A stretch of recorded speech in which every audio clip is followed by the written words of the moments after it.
ವೀಕ್ಷಕರೇ, welcome back to my channel. ಇವತ್ತಿನ ನಮ್ಮ ರೆಸಿಪಿ ಬಂದು ತುಂಬ ಸುಲಭವಾಗಿ, ತುಂಬ ಫಾಸ್ಟಾಗಿ, ಕ್ವಿಕ್ಕಾಗಿ ಮಾಡುವಂತಹ ಒಂದು ರೆಸಿಪಿ. ಇದಕ್ಕೆ ಯಾವ ಹೆಸರು ನಾನು ಇಟ್ಟಿಲ್ಲ. ಇದನ್ನು ಮಾಡೋಕ್ಕೆ ನಮಗೆ ಬೇಕಾಗಿರೋದು ಅತಿ ಕಮ್ಮಿ ಆಗಿರುವಂತಹ ಇಂಗ್ರೀಡಿಯೆಂಟ್ಸ್. ಮೊದಲು 2 ಮೊಟ್ಟೆನ ಬೀಸ್ಕೊತಾ ಇದ್ದೀನಿ. This is optional. ಯಾಕೆ ಅಂತ ಎಂಡಲ್ಲಿ ಹೇಳ್ತೀನಿ ನಾನು. ಮೊದಲು ಒಂದು ಪ್ಯಾನ್ ತಗೊಳ್ಳಿ ಆ್ಯಂಡ್ ಪ್ಯಾನಲ್ಲಿ ನಾವು ಹಾಕೊಂಡು ಬೇಯಿಸ್ಕೋಬೇಕಾಗಿರೋದು ಇಂಥ ಐಟಮ್ಸ್ ಅಷ್ಟೇ. ಟೊಮೆಟೊ ಗೊಜ್ಜಿಗೆ ಏನೇನು ಹಾಕೋತೀರಾ ಸೇಮ್ ಐಟಮ್ಸ್. ಈರುಳ್ಳಿ, ಮೆಣಸಿನ್ಕಾಯಿ, ಟೊಮೆಟೊ ಆ್ಯಂಡ್ ಬೇಕು ಅಂದರೆ ಕೊತ್ತಂಬರಿ ಸೊಪ್ಪು ಅಷ್ಟೇ. ಇದರಲ್ಲಿ ಕರಿಬೇವಿನ ಸೊಪ್ಪು ಇದೆಲ್ಲ ಯೂಸ್ ಆಗೋಲ್ಲ, ಸಾಸಿವೆ ಎಲ್ಲ ಯೂಸ್ ಆಗೋಲ್ಲ.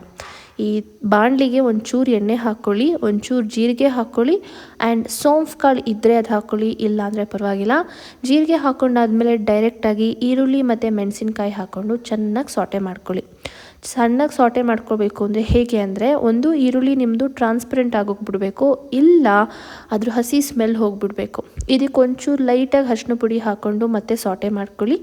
ಈ ಡಿಶ್ಶಿಗೆ ಒರಿಜಿನಲ್ ಟೇಸ್ಟ್ ಕೊಡುವಂತಹ ಒಂದು ಇಂಗ್ರೀಡಿಯೆಂಟ್ ಯಾವುದು ಅಂದರೆ ಜಿಂಜರ್ ಗಾರ್ಲಿಕ್ ಪೇಸ್ಟು. ಇವಾಗ ಶಾಪಿಂದ ತಗೊಬಂದು ಯೂಸ್ ಮಾಡ್ಕೊಳಕ್ಕೆ ಹೋಗಬೇಡಿ. ಮನೇಲೇನಾದರೂ ಜಿಂಜರ್ ಗಾರ್ಲಿಕ್ ಅನ್ನೋದಿದ್ರೆ ಒಂಚೂರು ಕುಟ್ಕೊಂಡು ಇಲ್ಲ ಗ್ರೈಂಡ್ ಮಾಡ್ಕೊಂಡು ಅದನ್ನು ಯೂಸ್ ಮಾಡ್ಕೊಳ್ಳಿ. ಅದು ಕೊಡೋ ಟೇಸ್ಟೇ ಬೇರೆ ಲೆವೆಲಲ್ಲಿರುತ್ತೆ. ಟ್ರೈ ಮಾಡಿ ನೋಡಿ, ನಾನು ಯಾಕೆ ಈ ಥರ ಹೇಳ್ತಿದ್ದೀನಿ ಅಂತ ನಿಮಗೆ ಅರ್ಥ ಆಗುತ್ತೆ. ಇವಾಗ ಇದೇ ಶುಂಠಿ ಬೆಳ್ಳುಳ್ಳಿ ಪೇಸ್ಟ್ನ ಹಸಿ ವಾಸನೆ ಹೋಗೋ ತನಕ ಚೆನ್ನಾಗಿ ಸಾಟೆ ಮಾಡ್ಕೊಂಡಾದ್ಮೇಲೆ ನೀವು ಕಟ್ ಮಾಡಿ ಇಟ್ಕೊಂಡಿರ್ತೀರಲ್ಲ ಟೊಮೆಟೊ ಹಣ್ಣು, ಇವಾಗ ಈ ಟೊಮೆಟೊ ಇಂದಾನೆ ಎಷ್ಟು ಮಾಡ್ತಾಯಿದ್ದೀರಾ ಅನ್ನೋದು ತಿಳಿಸುತ್ತೆ. ಇವಾಗ ನಾನು ಮಾಡ್ಕೊತಿರೋದು 2 ಮೆಂಬರ್ಸಿಗೋಸ್ಕರ. ಅದರ ಅಕಾರ್ಡಿಂಗಾಗಿ ನಾನು 2 ಟೊಮೆಟೊ ಹಣ್ಣು ತೊಗೊಂಡಿದ್ದೀನಿ, ದೊಡ್ಡ ಸೈಜಿಂದು. ನಿಮಗೆ ಎಷ್ಟು ಬೇಕೋ ಅಷ್ಟು ಟೊಮೆಟೊ ಹಣ್ಣು ಯೂಸ್ ಮಾಡ್ಕೊಳ್ಳಿ. ಎಷ್ಟು ಗ್ರೇವಿ ಬೇಕೋ ಅದ್ರ ಮೇಲೆ ಡಿಪೆಂಡ್ ಮಾಡಿಕೊಂಡು. ಇವಾಗ ನಾನು ಇದಕ್ಕೊಂಚೂರು ಉಪ್ಪು ಹಾಕ್ಬಿಟ್ಟು ಬೇಯಿಸ್ತಿರೋ ಕಾರಣ ಯಾಕೆ ಅಂದರೆ ಜಲ್ದಿ ಬೇಯಲಿ ಟೊಮೆಟೊ ಹಣ್ಣು ಅಂತ ಅಷ್ಟೇ. ಇದು ನಿಮಗೂ ಗೊತ್ತಿರುತ್ತೆ, ಹೇಳೋ ಅವಶ್ಯಕತೆ ಇಲ್ಲ. ಇವಾಗ ಮನೇಲಿರುವಂತಹ ಪುಡಿಗಳನ್ನೇ ಉಪಯೋಗಿಸ್ತಾ ಇದ್ದೀನಿ. ಇದಕ್ಕೆ ಮೇಯ್ನಾಗಿ ಬೇಕಾಗಿರೋದು ಒಂಚೂರು ಗರಂ ಮಸಾಲ, ಸಾಂಬಾರು ಪುಡಿ ಮತ್ತು ಖಾರದ ಪುಡಿ ಅಷ್ಟೇ.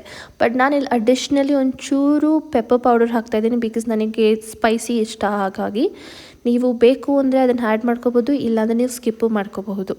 ಇವಾಗ ಇಷ್ಟನ್ನು ಹಾಕ್ಕೊಂಡು ಚೆನ್ನಾಗಿ ಮಿಕ್ಸ್ ಕೊಟ್ಟು ಎಲ್ಲ ಕಡೆ ಆ ಪೌಡರ್ಸ್ನ ಮಿಕ್ಸ್ ಮಾಡಿ ಇವಾಗ ಇದನ್ನು ಬೇಯೋಕ್ಕೆ ಅಂತ ಲಿಡ್ ಕ್ಲೋಸ್ ಮಾಡಿಬಿಟ್ಟು ಬೇಯಕ್ಕೆ ಬಿಟ್ಬಿಡಿ.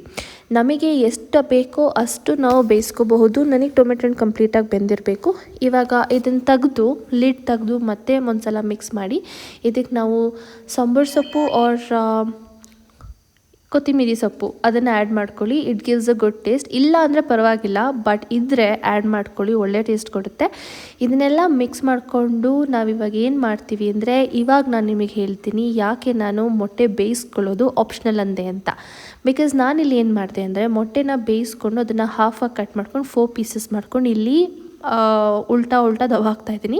ಇದ್ರ ಮೇಲೆ ಈ ಕರಿ ಅವ್ರ ಗೊಜ್ಜು ವಾಟೆವರ್ ಇದನ್ನ ಅದ್ರ ಮೇಲೆ ಹಾಕ್ತಾಯಿದ್ದೀನಿ, ಸೊ ದಟ್ ಎಲ್ಲ ಕಡೆಯಿಂದ ಅದ್ರ ಫ್ಲೇವರ್ನ ಮೊಟ್ಟೆ ಹೀರ್ಕೊಳ್ಳಿ ಅಂತ.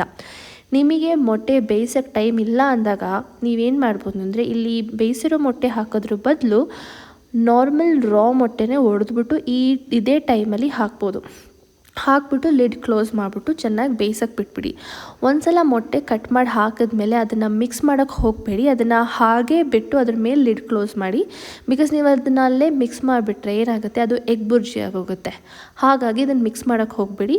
ಮೊಟ್ಟೆ ಒಡೆದು ಒಂದು ಜಾಗಕ್ಕೆ ಹಾಕ್ಬಿಟ್ಟು ಲಿಡ್ ಕ್ಲೋಸ್ ಮಾಡಿಬಿಟ್ಟು ಬೇಯಕ್ಕೆ ಬಿಟ್ಬಿಡಿ ಅಷ್ಟೇ. Simple process. ನಿಮ್ಮ ಹತ್ರ ಟೈಮ್ ಇಲ್ಲ ಅಂದಾಗ. ಬಟ್ ಇಫ್ ಟೈಮ್ ಇದೆ ಅಂದಾಗ ಈ ಥರ ಮಾಡಿ ನೋಡಿ. ನಾನು ಅದನ್ನು ಉಲ್ಟಾ ಮಾಡಿ ಮತ್ತೆ ಅದೇ ಗೊಜ್ಜನ್ನ ಅದ್ರ ಮೇಲೆ ಹಾಕ್ತಾಯಿದ್ದೀನಿ, ಸೊ ದಟ್ ಎಲ್ಲ ಕಡೆಯಿಂದ ಅದು ಒಳ್ಳೆ ಫ್ಲೇವರ್ಸ್ನ ಹೀರ್ಕೊಳ್ಳಿ ಅಂತ. ಟ್ರಸ್ಟ್ ಮೀ, ಇದಕ್ಕಿಂತ ಸಿಂಪಲ್ ಆಗಿರೋದು ಎಂಥ ಡಿಶ್ಶು ಇಲ್ಲ. ಟ್ರೈ ಮಾಡಿಬಿಟ್ಟು ನನಗೆ ಹೇಳಿ ಹೇಗಿತ್ತು ಅಂತ. ಬಾಯ್.